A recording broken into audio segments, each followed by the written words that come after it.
Բարև ձեզ, Ստեփան Գրիգորյան YouTube-յան ալիքի մասնակիցներ։ Ողջունում եմ ձեզ բոլորիդ։ Այսօր հոկտեմբերի 16-ն է։ Հոկտեմբերի 16-ն է։ Մենք շարունակում ենք մեր աշխատանքը։ Ես պետք է ասեմ, որ այսօր մենք ունենք մի քանի կարևոր հարցեր քննարկելու, հարցեր, որոնց հետ կապված մենք արել ենք քննարկումներ, հիմա ստացան իրանք զարգացումներ, օրինակ ԵԱԿ-ի Մինսկի խումբի գործող նախագահ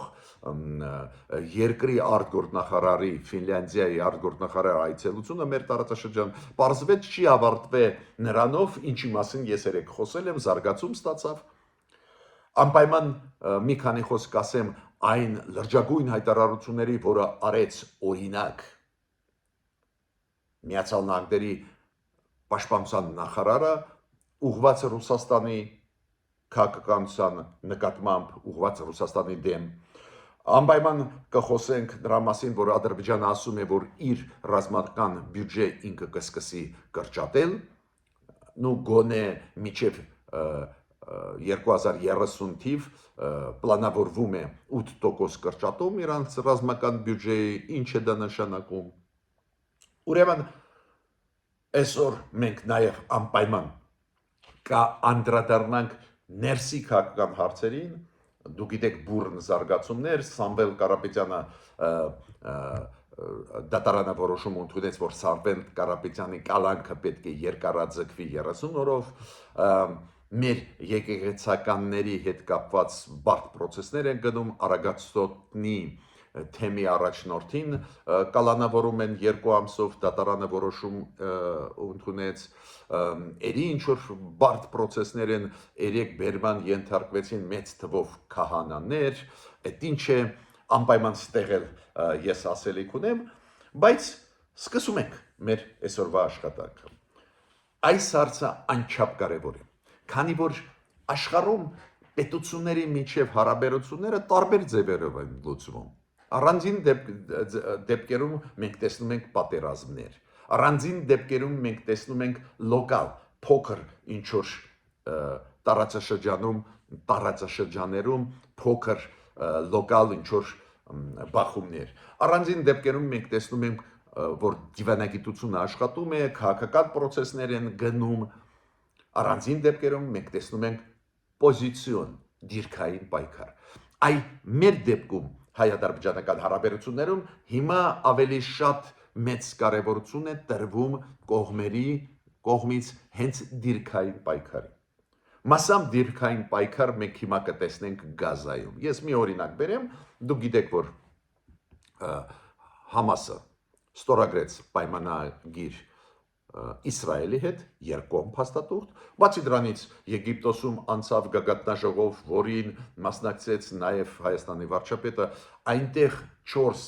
երաշխավոր այդ խաղաղության process-ի Գազայում ստորագրեցին հռչակագիր, ու սկսվեց խաղաղության process, որը միանշանակ կարելի է ողջունել, փոխանակում, գերի ընկած մարդկանց կամ պատանդ վերցրած մարդկանց, բանտում գտնվող մարդկանց, մեծ process է, բայց երեք ինչ-որ դանդաղեց այդ process-ը։ Ու Իսրայելը, Միացյալ Նահանգները սկսեցին ճնշում Համասի վրա, սկսեցին մկաններ ցույց տալ, որ պատերազմը կվերսկսվի, բայց չվերսկսեցին։ Դες ես կասեի այդպես, դիրքային պայքար տարան, բարիբախտաբար Համասը լսեց այդ ձայները, այդ լսեց դիվանագիտական քաղաքական այդ ձայները ու այս դիրքային պայքարը ոչ թե նույն պայն վերսկսել պատերազմը, դիրքային պայքարը Ամերիկայի Իսրայելի բերեց նրան, որ Համասը սկսեց վերադարձնել նաև դիակները այն իսրայելցիների, ովքեր այս պատանդ ընկած ժամանակվա ընթացքում չդիմացան վիճակին ու մահացել են։ Հիմա անցնում ենք այն այցելության, որը կատարեց ԵԱԿ-ի գործող նախագահ, Ֆինլանդիայի արտգործնախարար Էլինա Վալտոնենը տարածաշրջան։ Համոզված եմ, որ դուք կասեք, պարոն Գրիգորյան, բայց դուք երեք խոսացել եք, այո, բայց պատմությունը շարունակվեց։ Ես ինչ դες երեք ասեցի, որ բավական հաջող ընդունելություն ինքը ունեցավ, ու հանդիպումներ Հայաստանում 14 հոկտեմբերի 3 չարաչորը 13-ին պետք է Բաքվում ինքը լիներ Բաքուն դիվանագիտորեն ծրեց իրան ակնհայտ է ինձ համար որ ինչուս էր պետք Իլխամ Ալիևին հանդիպել Էլինա Վալտոնենի հետ որը ինքը խոսա ժողովրդավարության մասին խնդիրների Ադրբեջանում խաղաղության մասին բարձ է ՀՀԿ ներկայացնող դեմք է բարձ է խաղաղությունից կխոսային Հայաստան Ադրբեջան բայց ինչուս է պետք ստանձնել նոր պարտավորություններ, քանի որ դուք գիտեք, այս խաղաղության process-ում հայ-ադրբեջանական ակտուալանում են օրինակ հումանիտար հարցեր, որ մեզ Ալիևը վերադարձնի այն հայ մարդկանց հայերին, ովքեր գտնվում են Ադրբեջանի բանդերում։ Այս հետ կոնֆլիկտային ժամանակահատվածում այս ձևի հարցեր են լուծում, որ հարցերը, այդ հետ այս ձևի, ոնց լուծեցին հարցերը այն պատանդ ընկած իսրայելցինի 20 հոգիվ մնացած պատանդ ընկած Համասի ձեռքը, ոնց լուծվեց, հենց զինադադար հաստատվեց ու այդ մարդկանց վերադարձրեցին Համասը Իսրայելին։ Նույնը ստեղ շատ բնական է, որ նոր հարցեր առաջանում են Պարզ Ալիևին ինչու էր պետք այդ Էլինա Վալտոնենի հետ խոսալ ու ստանձնել լրացուցիչ պարտավորություններ, դրա է պատճառը իրենք կուլտուրական այդպես դիվանագիտորեն ծրեցին։ Բայց սխալվեցին։ Պարզվեց, որ ՀՀԿ-ի գործող նախագահան ունի այդքան լուրջ լիազորություններ, որ կարող է այդպես անել, որ 15-ին Էրիկ Ալիևը ընդունեց, ուզած ընդունեց Էլինա Վալտոնենին Բաքվում։ Այդ հանդիպումների մասին հիմա մի քիչ ավելի ուշ կխոսեմ, բայց ուզում եմ ասել, որ այդպես չի, որ Ալիևը ինչ ուզում անի ու ասենք բերանը փակ ՀՀԿ-ի գործող նախագահան կնստի։ Ուրեմն Ալիևը 15-ին ընդունեց։ Երբ որ Ադրբեջանը 3 արեց հայտարարություն ինչու չընդունեցին Էլինա Վալտոնենին Բաքվում, հղում արեցին այն փաստին, որ օկտեմբերի 13-ին Ալիևը շատ զբաղված էր, քանի որ նոր վերադառնում էր այն Եգիպտոսի գագաթնաժողովում, որտեղ որ իրան հրավիրել են ինչ որ այդպես դիրքային դիվանագիտական եւ դիրքային քաղաքականության միջոցով ուզում էին ծրել։ Չստացվեց։ Ես կասկած չունեմ, որ Ֆինլանդիայի արտգործնախարարը օգտագործեց ՀԱԿ-ի գործող նախագահի իր ստանձնած պարտավորությունը ուղղակի զգուշացրեց, որ կարող է Ադրբեջանի մոտ առաջանան խնդիրներ Մինսկի խմբի ծրման հետ։ Նույն բանին Ալիևը ընդունեց, երեք ինքը եղել Ալիև։ Վրաստանի մասին ուզում եմ ասել, ստեղել պատմությունը չի ավարտվել։ Վրաստանի վարչապետը Իրակլի Կոբախիձեն հիշում եք, երեք հայտարարեց, որ ինքը հայտարարեց իր հանդիպումը Էլինա Վալտոնենի հետ, քանի որ ինքը միջև վարչապետի հանդիպումը գնաց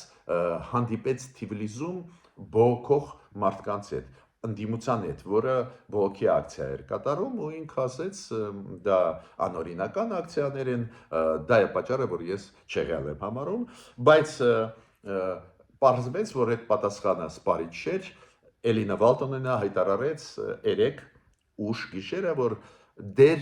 ամսի 14-ին մենք զգուշացրել ենք երեկոյան Վրաստանը, որ ինքը չի հանդիպի Իրակլի Կոբախիձեի հետ։ Դες գործող նախագահան ՀՀԿ-ի ասեց, որ ոչ թե դուք մերժեցիք մեր հանդիպումը ծրեցիք, այլ մենք համարում ենք, որ ավելի կարևոր է, որ ես հասցնեմ մտնեն Բաքու հանդիպեմ Իլխամ Ալիևի հետ, այլ ոչ թե հանդիպեմ ձեզ հետ։ Տեսեք, ինչ դիրքային պայքար է գնում։ Վրաստանը ցուցաբերեց իր վերաբերմունքը ՀԱԿ-ի գործող նախագահի այցելությանը, ստացավ պատասխան։ Բայց պետք է ասեմ, որ Ֆինլանդիայի արտգործնախարարը հասցրեց հանդիպել Մակա Պոչորիշվիլի հետ, Վրաստանի արտգործնախարարի հետ, որտեղ որ տարբեր հարցեր քննարկել են ու ՀՀԿ-ի հաղորդագրության մեջ ասված էր, որ Ֆինլանդիայի արտգործնախարարը քննարկեց վիճակը, ժողովրդավարության վիճակը Վրաստանի արտգործնախարարի հետ։ Հիմա Ինչի մասին են խոսացել Ալիևը ՀՀԿ-ի գործող նախագահի հետ։ Պարզ է խոսացել են ՀՀԿ-ի մասին, պարզ է խոսացել են այս process-ի, որը հիմա գնում է, երբ որ փակվում է ՀՀԿ-ի Մինսկի խումբը, պարզ է Ալիևը խոսեց նաև Վաշինգտոնյան process-ի մասին ու Դոնալդ Տրամպին նշեց, որ ինքը վկայի դերում էր, օգնեց, բայց շատ կարևոր է, որ Ալիևը չօգտագործեց Զանգեզուրի միջանցք եզրույթը ու ասեց, որ այս տրիպը, այս Թրամփի ուղու այդ ծրագիրը մենք ստորագրել ենք ու ասեց Հայաստանը վերցրեց ստանձնեց պարտավորություններ։ Ну, նախ ուզում եմ ասել, որ ոչ միայն Հայաստանը ստանձնեց պարտավորություն, պարոն Ալիև, նաև դուք ստանձնեցիք պարտավորություն, լուրջ պարտավորություններ, նաև այդ խաղաղ ճանապարհով լուծել հարցերը, նաև հարգել Հայաստանի տարածքային ամբողջականությունը, բայց նայեք Ալիևը հասկացավ, որ լուրջ է, ՀՀԿ-ի հետ պես հեշտ չես կարող խոսել, ցրել, լրջացավ, լուրջ ընդունեց այդ կնոջը, քննարկեց այդ կնոջ հետ հարցերը, բայց նորից իրենց մեսեջները ուղարկեց, ասեց, հա, այդ տրիպը շատ լավ բան է, բայց այնտեղ մաս կա, որը պարտավորություն Հայաստանը վերցրեց, պետք է բացի մեզ համար ճանապարհները։ Դες ինքը ուզում ասել, որ Վաշինգտոնում մենակ իր հարցերը լուծվել են, դա ճիշտ չի, դուք հիշում եք հռչակագրում համատեղ Վաշինգտոնի, որի տակ ստորագրել են եւ Փաշինյանը եւ Ալիևը, եւ որպես վկա ստորագրել է Տրամպը, այնտեղ հստակ գրված է, նաեւ Հայաստանի համար պետք է բացվեն ճանապարհներ։ Բայց տեսեք, սկսվեց դիրքային պայքար։ Այդ կոչվում է դիրքային պայքար, ոչ միայն դիվանագիտական պայքար, դիրքային։ Ալիևը փորձեց անտեսել ՀՀԿ-ի գործող նախագահի այցելությունը տարածաշրջան, ստացավ պատասխան ու ես կասկած չունեմ, որ գործող նախագահան իրան ասեց այդ կինը Վալտոնենը, իրան ասեց, որ այդ դեպքում մենք Մինսկի խումբի, ՀՀԿ-ի Մինսկի խումբի փակումը մի քիչ կդադարեցնենք, վախեցավ Ալիևը նույն պայդ ընդունեց, բայց այնուամենայն դիրքային պայքարը ինքը շարունակեց։ Ինքը սկսեց ասել, որ գիտեք ինչ, Հայաստանը վերցրեց ստանձնեց պարտավորություն, ապահովել ճանապարհը Նախիջևանից Ադրբեջան։ Ու չասեց, որ այնտեղ երկրորդ մասը կա, այդ նախադասության, որ Հայաստանի համար ինքը բացել։ Այս պետք է մեր իշխանությունները հաշվի նստեն առնեն։ Իմիջիայլոց դες ասեմ, որ Բայրամովի հետ հանդիպան ժամանակ Էլինա Վալտոնենը քննարկեց տարբեր հարցեր արտգործնախարարի հետ Ադրբեջանի, ոնց ինքը հանդիպեց Հայաստանում գտնվելով Արարատ Միրզոյանի հետ, Հայաստանի արտգործնախարարի հետ։ Այնտեղ ինքը Բայրամովի հետ հանդիպեց, նու խոսեցին այդ ամեն ինչի մասին չեմ կրկնի, ստեղ շատ կարևոր էր իմ համար նա, որ Բայրամովը համարձակվեց, այլ ոչ թե Ալիևը, Բայրամովը ավելի ցածր մակարդակի տվեցին, որ Հայաստանը պետք է սահմանադրությունը փոխի։ Այդ սահմանադրությունը խանգարում է մեր տարածքային ամբողջականությանը, քանի որ սահմանադրության մեջ Հայաստանի կան նկարտումներ մեր կրկնեց այդ թեզը։ Ես չգիտեմ ինչ արձագանք ունեցավ Տիկին Վալտոնենը, բայց դուք գիտեք Արարատ Միրզոյանի հետ երբ որ պրես-կոնֆերանս են, Արարատ Միրզոյանը այդ հարցին երբ որ լրագրողները տվեցին, շատ հստակ Երևանում պատասխանեց, որ այս ձևի օրակարգում հարց չկա, ոչ Վաշինգտոնում ընդհանրապես այս ձևի հարց չկա։ Հարց փոխել Հայաստանի սահմանադրությունը այս խաղաղության process-ի ընթացքում չկա։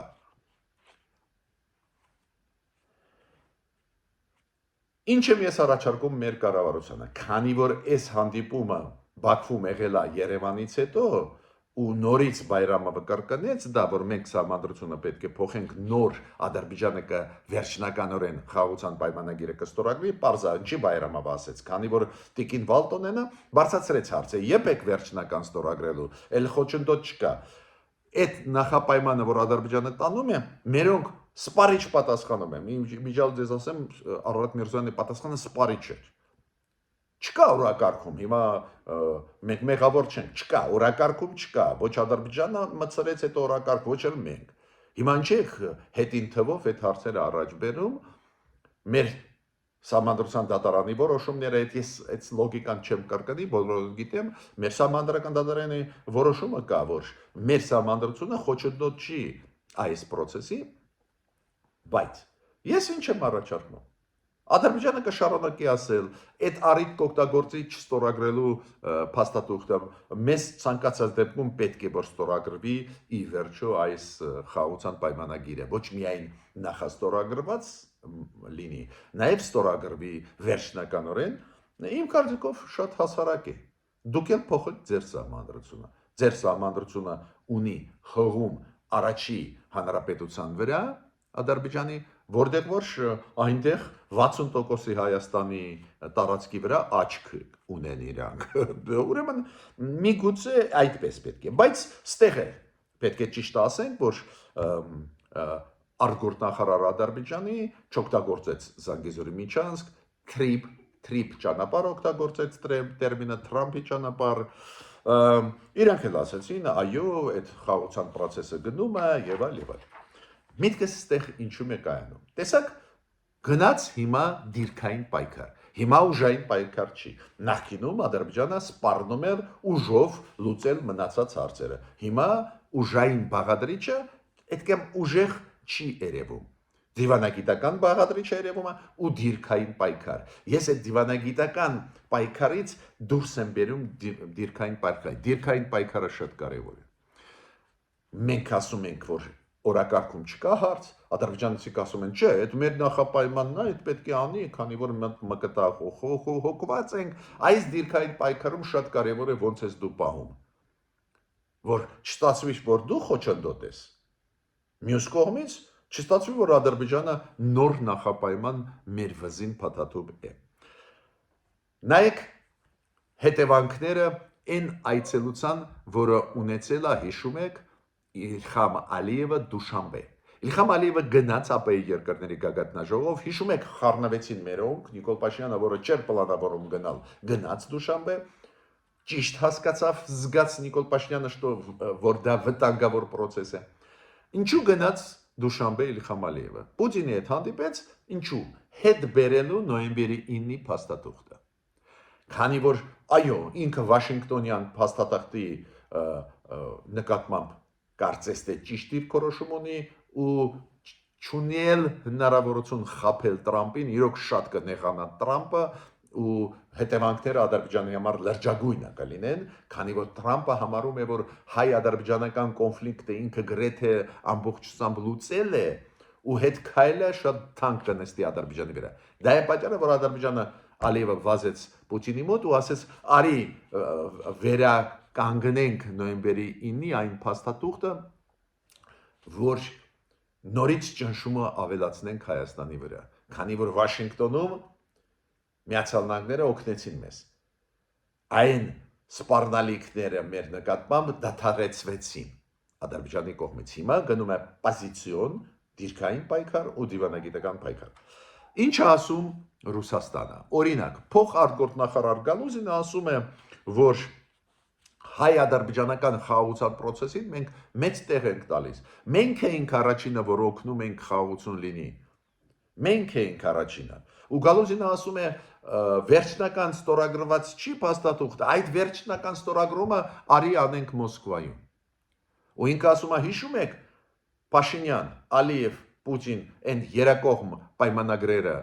պայմանավորվածությունները, հայտարարությունները, նաև այդ նոյեմբերի 9-ի փաստաթուղթը, այդա ուժի մեջ է։ Այ տեսակ ինչ արեց Ալիևը,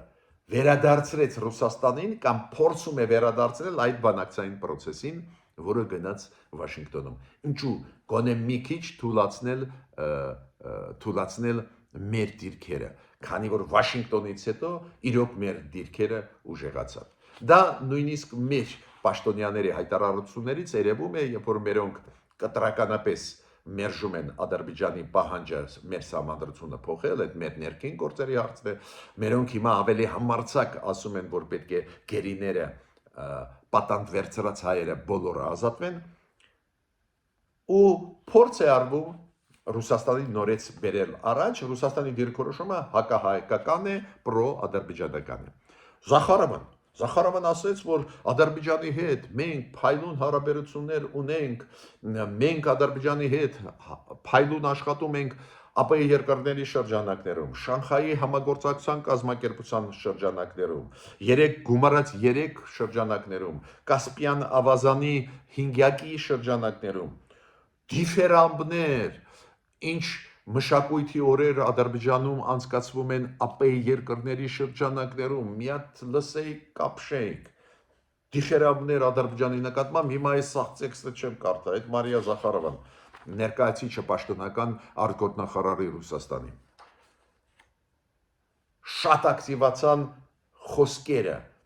Ադրբեջան, Իրան, Ռուսաստան այդ հյուսիս-հարավի մասին, որ այդ հյուսիս-հարավ ավտոմոբիլային ճանապարհը աշխատում է, երկաթ գիծը պետք է ավարտենք, ասում են Ռուսաստանի պաշտոնյաները, նաև այդ թվում հայտնի փոխվարչապետ Օվերչուկը, ինչ եմ ուզում ասել, տեսակ Ալիևը ոնց դիրքային պայքար է տանում, ինքը չի կարող պլստալ Վաշինգտոնյան պայմանավորվածություններից, ես պնդում եմ, բայց ինքը առաջ է բերում հիմա նորից Ռուսաստանը, նորից նոյեմբերի 9, քանի որ այնտեղ մենք իրոք շատ խոցելի ենք։ Դա դիրքային պայքար է։ Միջ այդ հիշում եք ինչ էր ասում Ալիևը։ Եթե հայերը չանեն էս, վատ կլինի։ Մենք կլուծենք մեր ձևով։ Այ որ ինքը ասում էր պետքա ուժային։ Հիմա չի համարձակվում։ Պատկերացնում եք Տրամպը կարդա այդ խոսքերը, ինչ հետևանքներ Ալիևի համար կլինեն։ Ու ինքը բերում է Ռուսաստանը։ Ռուսաստանը նոր կարդացի 3-4 հայտարարություններ պաշտոնյաների գովեստի խոսքեր Ադրբեջանի նկատմամբ, մենք պատրաստ ենք եւ այլ, ու անպայման Մոսկվայում պետք է ստորագրի վերջնականորեն խաղաղության պայմանագիրը Հայաստան-Ադրբեջան եւ այլ, ու հետո նույն Զախարովան,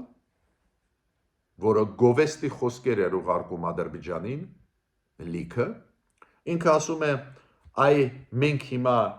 վարձկաններին, ովքեր Ուկրաինայի կողմից կռվում են Ռուսաստանի դեմ, բոլորին կպատժենք, ու առաջի անունը, որը տվեց, հայի անունն էր,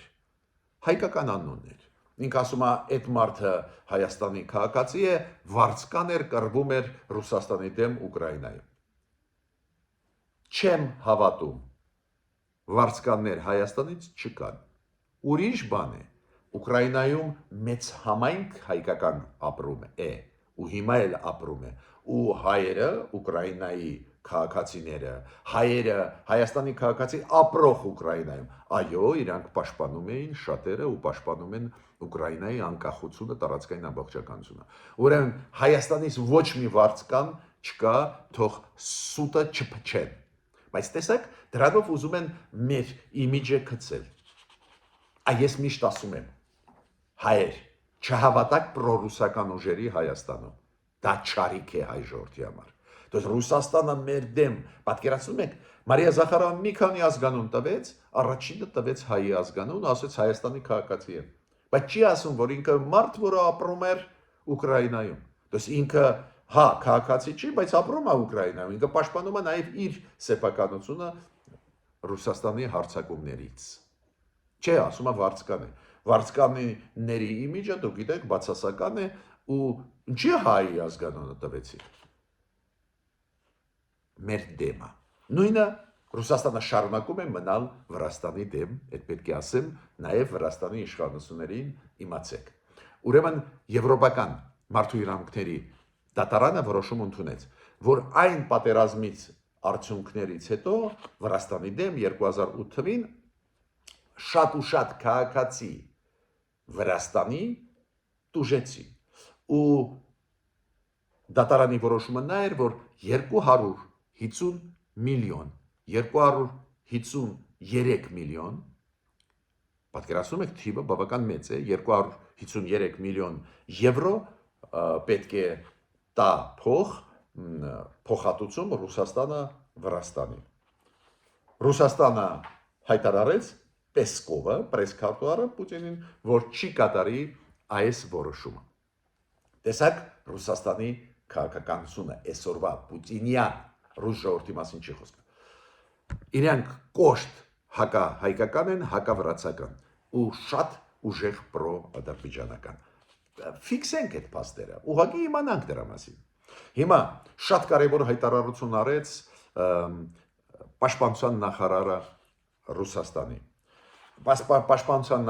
նախարարը կներեք Միացյալ Նահանգների։ Պաշտպանության նախարարը Միացյալ Նահանգների պարոն Հեքսետը հայտարարություն արեց, որ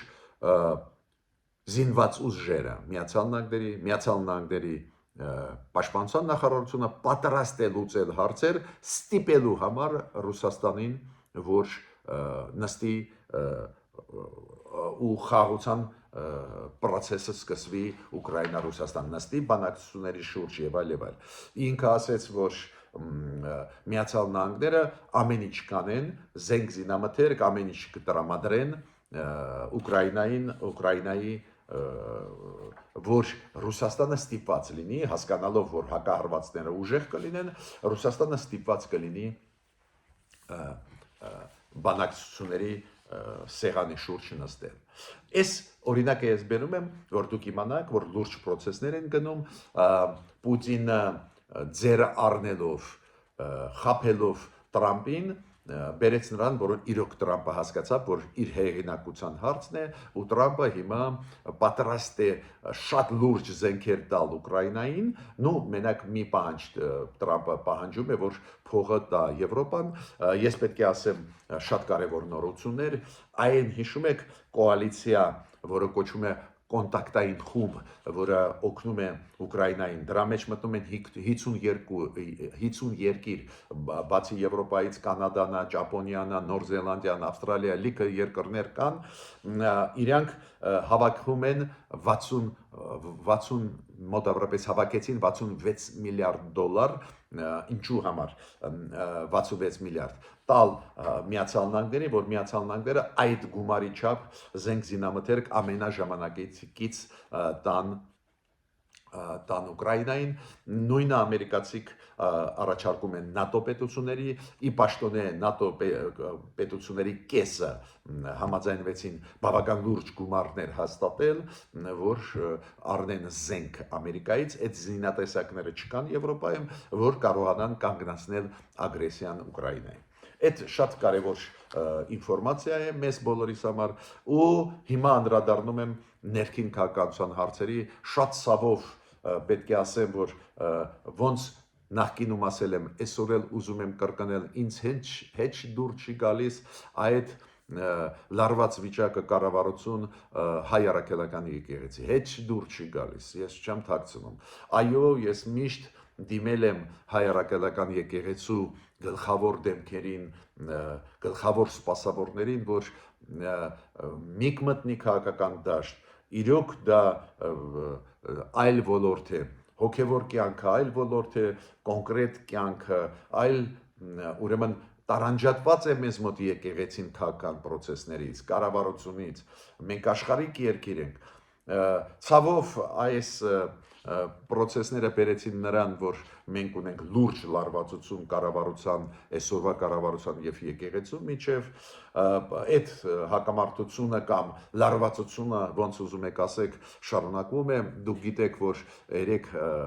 անցել են խուզարկություններ, Արագածոտնի թեմում, հայ առաքելական եկեղեցու Արագածոտնի թեմում, ես ինչքան հասկացա եպիսկոպոս Մկրտիչ եպիսկոպոս Պրոշյանը կալանավորվեց, ինքը բերման ենթարկվեց ու ինչքան հասկացա գիշերը դատարանը որոշում ընդունեց կալանավորել 2 ամսով, ստեղ process-ը մի քիչ այլ է, հիշում եք process-ը կապված Շիրակի թեմի առաջնորդի հետ, կապված էր իր հայտարարությունների հետ, որտեղ որ բավական կոշտ ինքը արտահայտում են իշխանությունների նկատմամբ ու կոշտ մեթոդները առաջարկում էր, ստեղ մի process է, այս դեպքում process-ը այլ է։ Պարզվեց, որ քահանաներից մեկը ցուցմունք տվեց կամ, չգիտեմ, հայտարարություն արեց, նույնիսկ անունը չեմ ուզում տալ, որ 2021 թվին Արագածոտնի թեմում ստիպում էին իրանց, որ գնային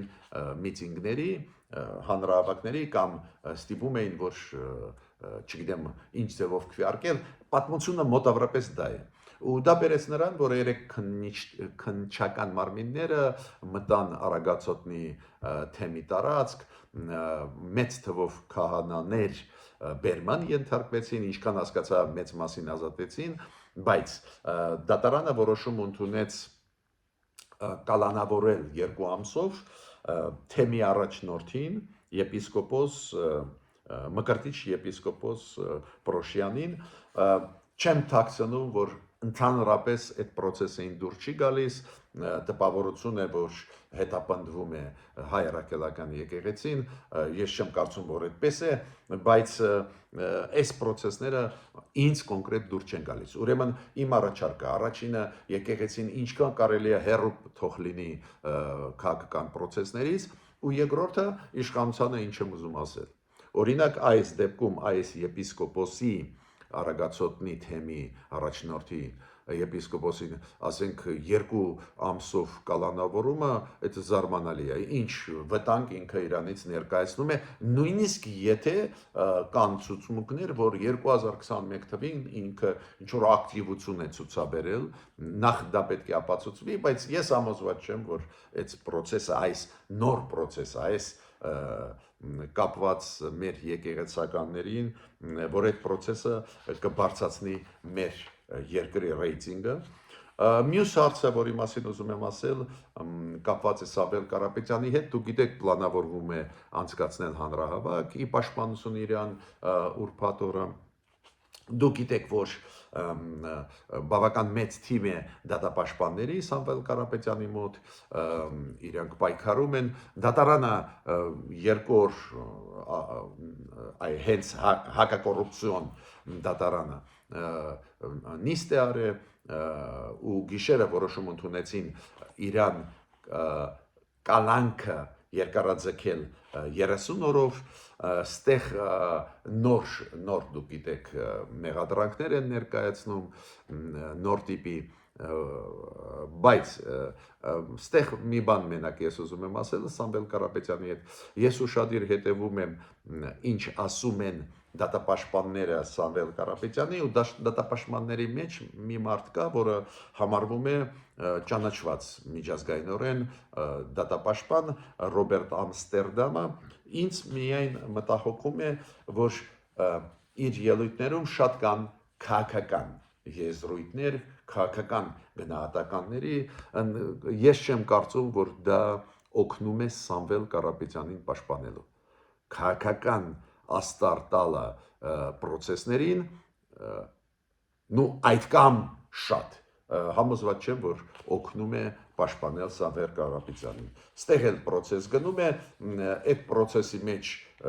ես խորացած չեմ, դատապաշտպաններ կան մարդիկ, որ խորանում են, ինչ որ կարծիք ասում են, նորից կրկնում եմ։ Հայ առաքելական եկեղեցու process-ը մի process է, որը մտահոգում է ինձ, քանի որ կարող է դիտվել որպես հետապնդում հայ առաքելական եկեղեցու նկատմամբ, համոզված եմ, որ այդպես չի, բայց այս նոր բերման ենթարկված մեծ թվով եկեղեցու սպասավորները, քահանաները, նոր 2 ամսով կալանավորված Արագածոտնի թեմի առաջնորդը կարող են այո, այսևի մտք են առաջացնել մարդկանց մոտ, բայց ես ինչ եմ առաջարկում, եկեղեցին պետք է մաքսիմալ հեռու գտնվի քաղաքական process-ներից, քանի որ